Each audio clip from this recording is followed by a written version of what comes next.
Welcome to Sweet Life Beat Life. We hope this video helps. You begin by making the essentials match, your Apple ID and network. First, sign into the same Apple ID on each device and turn on two-factor authentication so iCloud trusts you. Then, enable iCloud messages in settings, right arrow your name, right arrow iCloud. Make sure Wi-Fi and Bluetooth are active and devices are on the same network. Plug into power for stability. Once done, your devices can start exchanging message indexes. This reduces conflicts and speeds up the actual message transfer. Now you actively turn on syncing options and verify endpoints.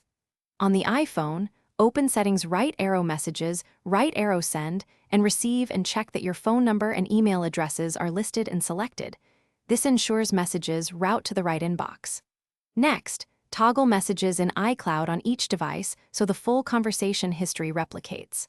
On a Mac or iPad, open Messages Preferences, sign in with the same Apple ID, and enable Messages in iCloud. This aligns message threads and attachments across hardware.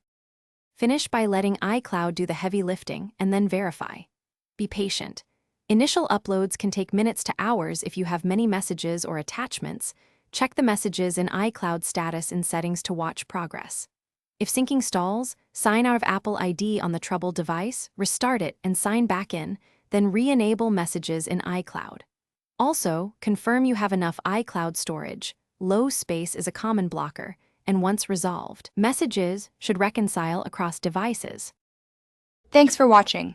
Consider subscribing if we helped you.